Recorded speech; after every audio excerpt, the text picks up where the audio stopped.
Norbert Hayes was halfway through his morning coffee when the phone rang. It was a quiet Tuesday, the kind of day when the sky stayed blue and the breeze off the bay carried memories more than it did clouds. He reached for the receiver with slow hands, expecting a robocall or a neighbor's question about trash pickup. But the screen read, Arnold, his son's name. His heart skipped, then ached. He hesitated before answering. The last time they spoke, Arnold had stormed out, furious over money Norbert refused to give. That had been almost 2 months ago. No word since. Just silence. And now, his name, glowing on the screen like nothing had happened. Hello? Norbert's voice cracked slightly. Dad? Arnold's voice was quiet, too quiet. I need to apologize. A pause, longer than necessary, stretched between them. Norbert waited. I said some terrible things, Arnold continued. I was out of line. I've been thinking about everything. I want to make it right. Norbert leaned back in his chair, the wood creaking beneath him. He stared out the window where Mrs. Patterson walked her little terrier just like she always did every morning. The world hadn't changed. But maybe something had. I'm glad you called, Norbert said. I've missed you. I was wondering... Arnold hesitated again. Remember when we used to go fishing at Monterey Lake? You taught me how to cast, how to wait, how to be patient. Norbert smiled faintly, his fingers tightening around the warm mug. You used to ask 100 questions a minute. Yeah. I thought maybe we could go fishing again. Tomorrow. Ocean fishing this time. Something bigger. Something real. The words carried weight. Ocean fishing wasn't casual. It required planning, gear, and trust. But Norbert didn't think about the logistics. He heard the hope in his son's voice, the smallest trace of that little boy again. I'd like that, he said. Really? You mean it? Of course. What time? Early morning, around 7. We'll head out from a marina near Big Sur. It'll be just the two of us. Peaceful. 10 or 15 miles out? Norbert asked, surprised. That's where the big fish are, Dad. Trust me, you'll love it. After they hung up, Norbert sat still, the dial tone humming in his ears. His coffee had gone cold, but his heart felt warm in a way it hadn't in years. Tomorrow, he would have his son back. Maybe they could rebuild what had been lost. He stood slowly, knees cracking, and went to the hallway closet. His tackle box sat where it always had, tucked behind Margaret's old umbrella. He dusted it off with care and opened it, inhaling the familiar scent of rubber lures, old line, and memories. Later that morning, he drove down to Bay Tackle Shop, a place he hadn't visited in years. The bell above the door chimed as he entered, and Charlie Mendes looked up from behind the counter. Well, I'll be, Charlie said, pushing his glasses up. Norbert Hayes, still chasing lake trout? Not today, Norbert replied, unfolding a handwritten list. I'm going ocean fishing with my son. Charlie whistled. Deep water, huh? That's a change for you. Special occasion. Charlie helped him pick out gear, a stronger rod, ocean lures, and 20-pound test line. They chatted about tides and bait as if no time had passed. When Charlie asked where they were launching from, Norbert answered truthfully. Arnold's making the arrangements. Somewhere down near Big Sur. Charlie paused. Make sure you've got safety gear. Radio, flares, life jackets. Ocean doesn't forgive mistakes like the lake does. Norbert nodded. He'd check. Arnold was always confident. Maybe too confident. But still, this was a gift. A second chance. Back home, Norbert made sandwiches, ham and cheese, just like Margaret used to pack. He laid out his clothes for the morning, old jeans, a windbreaker, and his lucky fishing hat, the same one he wore when Arnold caught his first fish. That memory lingered, a small bluegill, Arnold's squeal of joy, and Margaret clapping from the shore. That night, Norbert stood by the window with the porch light off. The moon cast a silver trail over the water. Somewhere out there, fish were waiting. Somewhere out there, maybe a father and son would find each other again. The morning fog rolled gently through Pacific Heights as Norbert stepped outside, tackle box in one hand, thermos in the other. Arnold's truck idled at the curb, its headlights casting long beams onto the quiet street. The engine purred, exhaust curling into the cool dawn air. Norbert locked his front door, checked it twice, then walked toward the truck, his breath visible in the chill. Arnold leaned across the cab and pushed open the door. "Morning, Dad." His voice sounded light, upbeat, but his fingers tapped rapidly on the steering wheel. "Ready for our adventure?" Norbert climbed in slowly, setting the thermos between them and securing his seatbelt. The oldies station played softly, Buddy Holly singing about true love. The song made Norbert smile. He remembered dancing in the kitchen with Margaret to that exact tune. Arnold pulled away from the curb with a little too much speed, the tires chirping as they turned onto the main road. "Beautiful morning for fishing," he said. "Where exactly are we headed?" Norbert asked. "Change of plans," Arnold replied quickly. "Bigger fish in the ocean, remember? Monterey Lake's not going to cut it." Norbert glanced sideways at his son. His jaw was tight, knuckles white on the wheel. The drive took them away from familiar neighborhoods, down toward Highway 1. The fog thickened as they curved along the coast, cliffs to the right, ocean below. Arnold passed slower cars aggressively, accelerating through yellow lights, barely speaking. Norbert's coffee sloshed with every turn. He sipped it carefully, using the warmth to steady himself. "Slow down a bit, son. We've got time," he said gently. "Actually, we don't. Tide timing is critical for ocean fishing. Peak feeding happens in tight windows." Arnold checked the rearview mirror again, the third time in 5 minutes. Norbert sat in silence, watching the familiar landmarks disappear. The quiet suburbs gave way to winding roads, redwoods towering over both sides. Then came the open stretches near Big Sur, where nothing but coastline and silence surrounded them. "This is quite far from home," Norbert observed, trying to keep his voice calm. "That's the point," Arnold replied with a smile that didn't reach his eyes. "No crowds, no noise, just us and the fish." They arrived at a small marina tucked between cliffs. A few fishing boats bobbed in their slips, their masts creaking in the gentle morning breeze. Seagulls wheeled overhead, calling out as if warning something. Arnold parked near the far end of the lot and killed the engine. The sudden silence made Norbert's ears ring. He opened the door and stepped out slowly, knees stiff from the long drive. Arnold moved quickly, pulling gear from the truck bed and slinging bags over his shoulder. "This way, Dad. We're in slip 12. Norbert followed him down the wooden dock. The boards flexed slightly under each step. Salt air mixed with the faint smell of gasoline. A few other fishermen waved politely, but none looked familiar. The boat was larger than Norbert expected, an 18-foot motorboat with outriggers and a small enclosed cabin. Clean, well-equipped, serious. Not a casual rental. "You know how to operate this?" Norbert asked as he set his tackle box on the dock. "Took a boating course last month." Arnold answered without looking up. "Checked everything twice. Fuel, flares, life jackets, marine radio. We're good." He moved with practiced efficiency, casting off the dock lines and starting the engine. It rumbled to life, a deep, steady sound that vibrated through the deck. "Hop in, Dad." Norbert climbed aboard carefully, gripping the railing. The boat rocked gently as it pulled away from the dock. They passed the breakwater and entered open water. Other boats dotted the area, families preparing for a morning of fishing, laughter echoing faintly across the bay. Arnold pointed the bow southwest and increased speed. The marina shrank behind them, then disappeared entirely. "How far are we going?" Norbert asked over the engine noise. "Not nearly far enough yet," Arnold shouted back. "The best fish are way out there."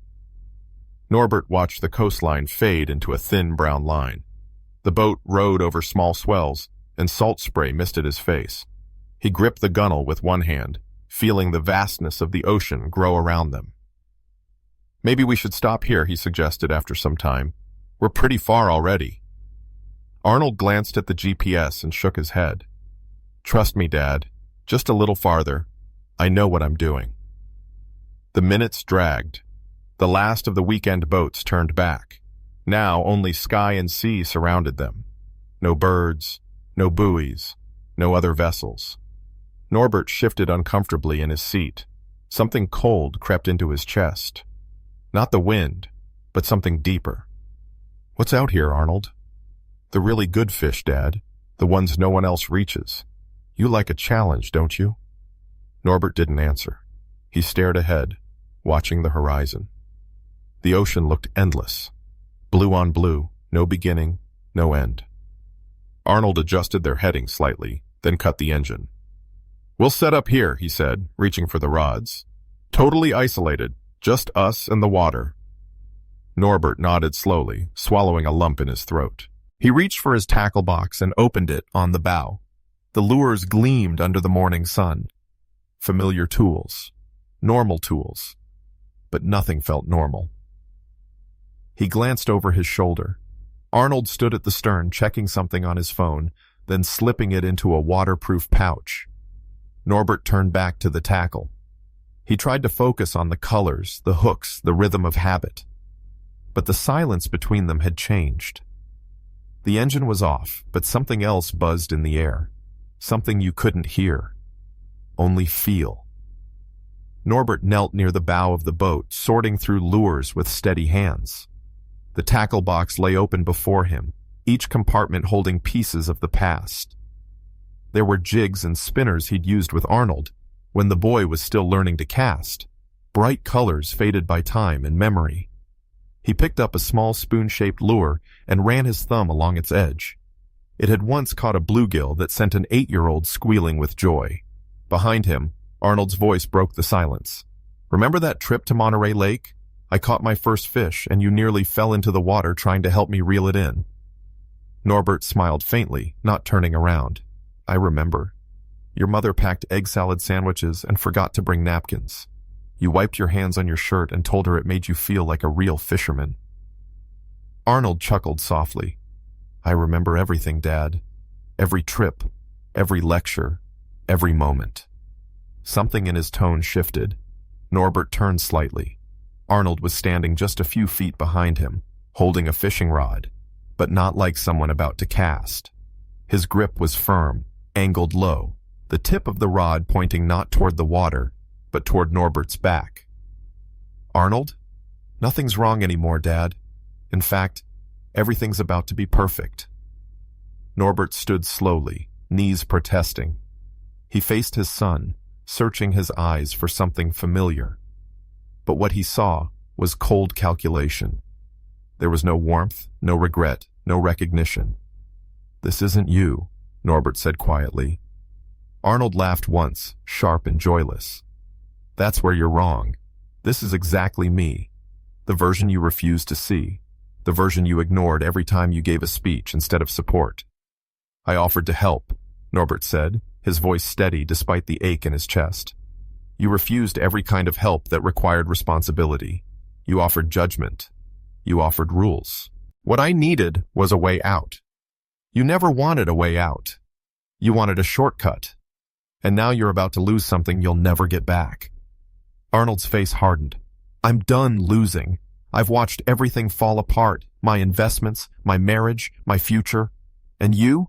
You sit in that nice house, comfortable, retired, holding on to money like it's love. Norbert's eyes narrowed. You brought me out here to talk, to reconnect. You said this was about healing. It is. For me. Then Arnold stepped forward and shoved.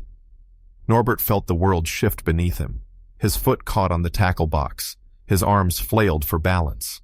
The sky spun. The deck vanished. Then the cold hit. Salt water slammed into his face, filled his mouth, burned his nose. The shock paralyzed him for a second. Then instinct took over. He surfaced with a gasp, coughing, blinking against the sunlight. The boat floated 10 feet away, bobbing gently on the swells. Arnold stood at the rail, looking down at him, perfectly calm. Arnold, help me. I can't. His voice was flat, empty. In fact, I hope there are sharks out here. That would make this even more perfect. The betrayal stung sharper than the seawater. This wasn't a burst of rage. This was planned, executed. You'll never get away with this, Norbert shouted, treading water. I already have. Arnold turned away, started the engine. The roar shattered the stillness. The boat began to move, turning in a slow circle. Norbert swam after it, but his clothes dragged him down. His jacket soaked through, heavy as a stone. His shoes pulled at his legs. "Arnold, please." But the boat accelerated, cutting through the waves. It never slowed. Arnold never looked back. "Help! Someone help me!" His voice vanished into the vastness. There was no one to hear, no other boats, no land in sight. The engine faded until there was only the sound of water lapping against itself and Norbert's gasping breath. He floated alone. For a moment he panicked, truly panicked. His arms flailed, his legs kicked wildly. His heart pounded against his ribs like a warning bell. But then Margaret's voice came back. "Never give up, Norbert, no matter how impossible it seems." He forced himself to breathe slower. He peeled off his jacket and let it sink, feeling his body rise slightly without the extra weight. He turned onto his back, floating, conserving energy. The sun beat down, bright and indifferent. The water stretched endlessly. He looked toward the horizon, searching for anything, boat, buoy, bird. But there was only sky and sea. His mind reeled. His son had tried to kill him. The boy he had taught to ride a bike, who had stood proud in a graduation cap, who had once cried when he broke a toy fishhook. Now he had tried to murder his own father for inheritance money. Norbert whispered, barely above the waves, "I'm going to live. I'm going to survive this. And justice will come." He thought of his grandchildren, their small hands holding his, the way they lit up when he told stories about fish and lakes and love. They deserved to know the truth. They deserved a legacy that wasn't stained by betrayal. So he floated, and kicked, and breathed. The Pacific was vast, but so was his will. Norbert floated on his back, arms spread, legs moving just enough to keep him above water. The sky above was a wide, blinding canvas. The sun had risen fully now, casting silver reflections across the endless blue around him. His body ached. His fingers felt stiff. But he was alive. He had no idea how long he had been out there. Time felt fluid, detached from logic. The boat was long gone, vanished like a nightmare he could not wake from. But the pain in his shoulders, the sting of salt in his eyes, the tightness in his chest, all of it was real. He tried to sing once, just to keep himself alert. A verse from a lullaby Margaret used to hum when Arnold was a baby. His voice cracked, dissolved into coughing, but the effort mattered. It reminded him he was still present, still fighting. A cramp seized his leg, sharp and unrelenting. He gasped and rolled onto his stomach, kicking gently to keep blood moving. He forced himself to breathe slowly, in through the nose, out through the mouth. Keep the panic away. Panic was colder than the ocean. Margaret's voice returned to him, not loud but steady, a memory threaded through love. "Never give up, Norbert, even when the odds say otherwise." She had said that during her last weeks, her voice thin but her eyes clear. Even then, she had been braver than anyone he knew. Norbert blinked back tears that mingled with seawater. He would not let Arnold win. He would not allow his life to end in betrayal, floating nameless in the middle of the Pacific. He began to rotate slowly in the water, scanning every horizon line. North, nothing. East, only clouds. South, a shimmer, no, just a wave crest. Then, west, was that a dark speck? He squinted hard. Yes, something. He wasn't sure if it was real or a mirage, but he locked his focus on it. The shape was distant, barely visible against the shimmering horizon. He kept swimming toward it in slow, measured strokes. Every few minutes he had to stop and float again, conserving strength. The cold had settled deeper into his muscles. His hands felt clumsy, uncoordinated. He imagined he must look like driftwood from above, a gray-haired man barely moving, swallowed by the sea. But still, he moved. An hour passed, maybe 2. The sun shifted. His lips burned from the salt and sun, his throat raw from shouting. But the shape on the horizon grew larger. Then came the sound, faint at first, like a low hum. Music? Yes. It was music. Electronic. Something modern. A party. He turned and saw it clearly now. A yacht. Massive, sleek, cutting through the water with effortless grace. Lights blinked along its railings. People moved on the deck, silhouettes against the golden sky. He raised one arm, then both, waved, kicked, shouted with every ounce of strength left in his body. Help. Help me. At first, no one noticed. The music masked his voice. His arms felt like anchors now, but he refused to stop. Then, a woman stepped to the railing, champagne glass in hand. She scanned the water lazily, then froze. The glass slipped from her fingers and shattered on the deck. There's someone in the water. Suddenly the music stopped. Voices shouted. Crew members rushed to the edge. A life ring sailed through the air, splashing down 10 feet from Norbert. He swam toward it, the rope like a lifeline from heaven. His hands barely worked, but he gripped it, wrapping numb fingers around the cord.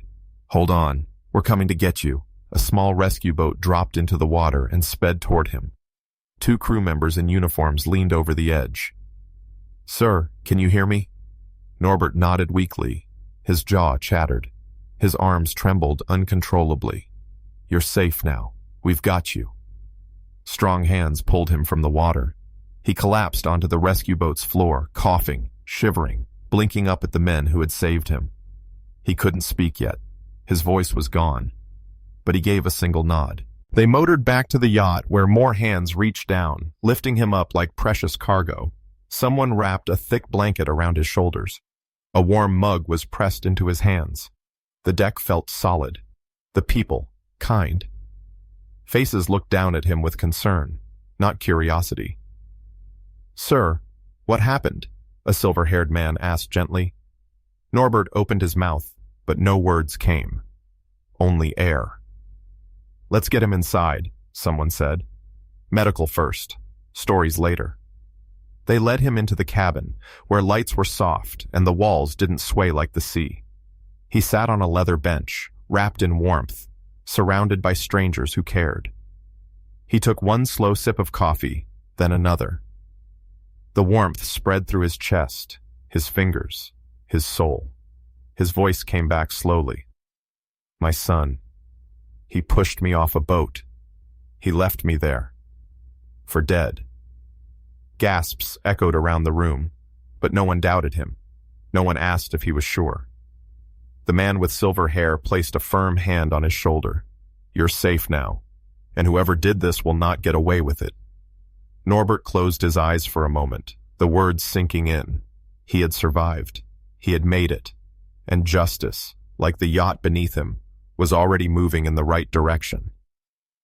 The yacht's cabin was quiet, except for the occasional hiss of the espresso machine and the gentle hum of air conditioning.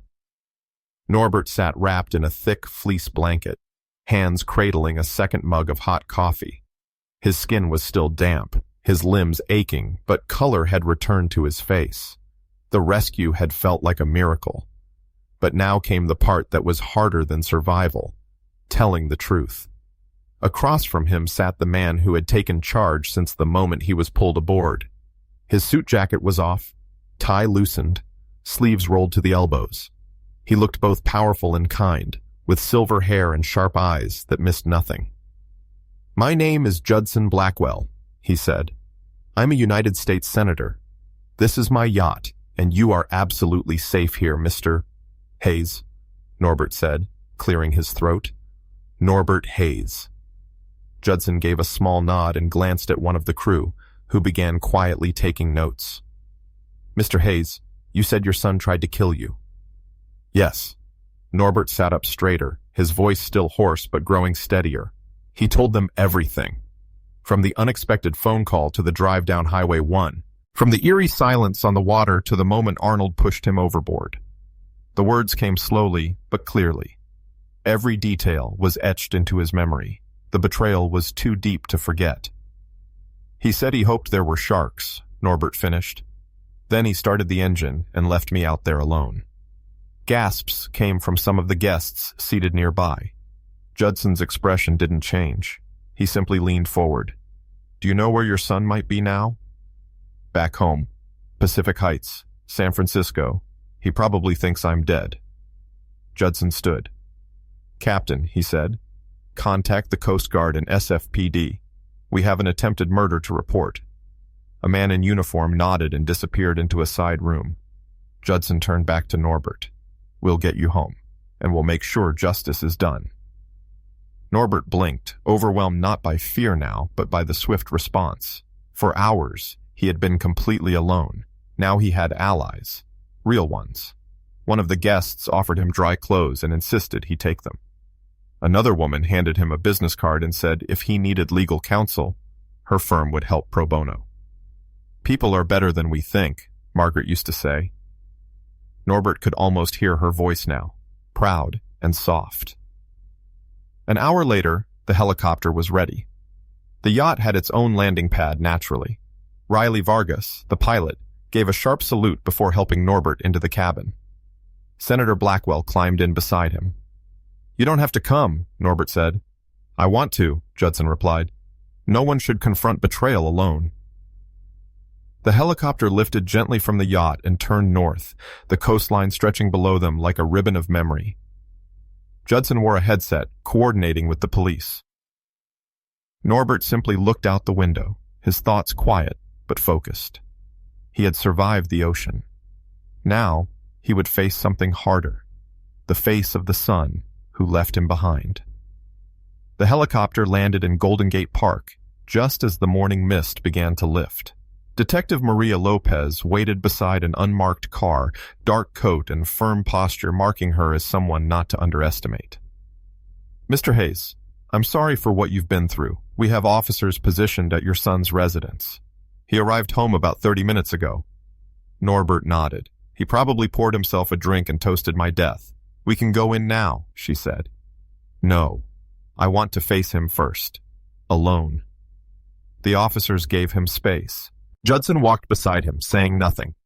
They turned onto a quiet residential street lined with sycamores. Arnold's house stood near the end. Familiar. Too familiar. Norbert's feet slowed as he reached the front steps. Arnold was at the door, fumbling with his keys. He looked rumpled, tired, a man relieved after committing something unforgivable. Hello, son, Norbert said. Arnold froze. His keys slipped from his hand and hit the concrete. You're... How? His voice was barely a whisper. You were supposed to die. The ocean had other plans. Norbert's voice was calm, almost gentle. Arnold took a shaky step back. This can't be real. But it was. Behind him, Detective Lopez stepped into view. Officers surrounded the property without a sound. Arnold Hayes, she said clearly. You're under arrest for attempted murder. Arnold's legs buckled. 2 officers caught him, cuffed him, and began reading his rights. This isn't real, he muttered. This isn't happening. Norbert stood still, watching the son he once cradled in his arms now being led away in handcuffs. Dad, I didn't mean... Yes, you did, Norbert said softly. But I forgive you anyway. Arnold was placed into the police car. The door closed with a thud that echoed down the quiet street. Norbert stood in the silence that followed, heart heavy but strangely steady. The wind rustled the trees. Somewhere nearby, a neighbor's wind chime rang gently. You're a remarkable man, Judson said. No. Just a father who refused to drown. The courtroom was silent as Judge Morrison adjusted her glasses and looked down from the bench. The walls of the room, lined with dark wood and years of justice, seemed to hold their breath. Norbert sat in the front row, flanked by Senator Judson Blackwell and Detective Lopez. His hands rested on his knees, calm and still. Arnold sat across the room, slumped at the defense table, his suit ill-fitting now, his expression blank. Months had passed since that morning on the water, but the betrayal still hung in the air like salt in a wound. This court finds the defendant, Arnold Hayes, guilty of attempted murder, Judge Morrison said, her voice clear and unwavering. We find such betrayal particularly heinous when committed against a parent. You are hereby sentenced to 20 years in state prison. The gavel struck wood, final, unmistakable. Arnold didn't look up. His attorney whispered something, but he did not respond. His face was pale, hollow. His wife had left him. His children were gone. The money he had hoped to claim was no longer his. Outside, reporters called Norbert's name, cameras flashing, questions flying. But he walked past them in silence. He had no need to explain. Justice had spoken. That afternoon, back aboard the same yacht that had saved his life, Norbert signed a set of documents. The life insurance policy, sold, half his savings, transferred. Judson raised an eyebrow. "Are you sure?" "They're my grandchildren," Norbert replied. "They deserve better than the legacy their father tried to leave." Judson nodded. "That's remarkably generous. Margaret always said children shouldn't pay for their parents' mistakes." The papers were filed, and the new education funds established. Norbert never told the children where the money came from. He only made sure it would be there when they needed it. He began volunteering 3 days a week at the local ocean rescue center. At first, just helping sort supplies. But soon they asked him to share his story with new recruits. What to do when lost at sea, how to stay calm, how to hold on. He taught them that survival wasn't only physical, it was mental, it was moral. "Your story gives people hope," the rescue chief told him one afternoon. "Real hope." Norbert smiled. "Then let's keep telling it." Each month, he and Judson fished together, sometimes talking, sometimes sitting in silence. They cast their lines into the same waters that had once tried to take Norbert away. "Do you ever regret forgiving him?" Judson asked once, reeling in a catch. "Not for a second," Norbert said. "Forgiveness isn't weakness, it's strength." The letters started arriving from prison, Arnold's handwriting, tight, rushed, filled with apologies. Norbert read the first line of the first letter, then placed it in a drawer. Not yet. Forgiveness was a process, not a door you flung open. He would get there, in time.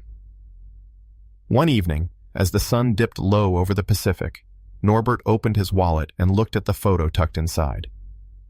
Margaret's smile hadn't changed in all these years. It still gave him courage. She would have been proud of how the story ended, not with revenge, but with dignity, not with bitterness, but with purpose. As the boat turned toward shore, Norbert stood and reeled in his line. He looked out over the vast ocean, not as something that had almost taken his life, but as something that had helped him rediscover it. Arnold had tried to destroy him, but he had risen. He had forgiven, and in doing so, he had been truly set free. In the stillness of his new life, Norbert often returned to one memory. Floating alone in the vast Pacific, eyes searching the horizon, body aching, and hope fading. That moment could have been his end. Instead, it became his beginning. He had been thrown away by the very person he had loved most. Betrayed not by an enemy, but by his own son. Left to die without a goodbye, without a second thought. Many would have drowned in despair alone. But Norbert chose something else. He chose to survive. He chose to forgive. He chose to rise above what had been done to him, not for the sake of the one who hurt him, but for the sake of who he still wanted to be. There is a quiet kind of strength in people like Norbert, the kind that does not shout or seek revenge, the kind that comes from decades of love, loss, work, and quiet dignity.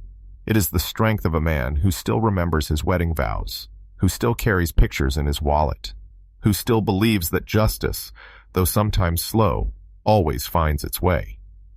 Norbert's story reminds us that the people we count out, those dismissed, disregarded, even betrayed, are often the ones who carry the deepest wisdom. He was underestimated, cast aside, and nearly destroyed. But through courage and compassion, he turned tragedy into legacy. He did not let betrayal define him. He did not let fear dictate his actions, and he did not let anger poison the years he had left. Instead, he built something new. Education funds for his grandchildren, a volunteer legacy through ocean rescue, and a friendship with a powerful senator who saw in Norbert not a victim, but a survivor who still had something to teach the world. In the end, the lesson is simple. The deepest waters do not drown us, they reveal us. And sometimes, when we think we have been abandoned, life sends a light, like a yacht cutting through the mist, to remind us that we are never truly alone. So if you are listening now and you feel forgotten or dismissed, remember this. You are not done yet. You are not powerless. You are not invisible. The world still needs your story. And just like Norbert, you still have time to rise.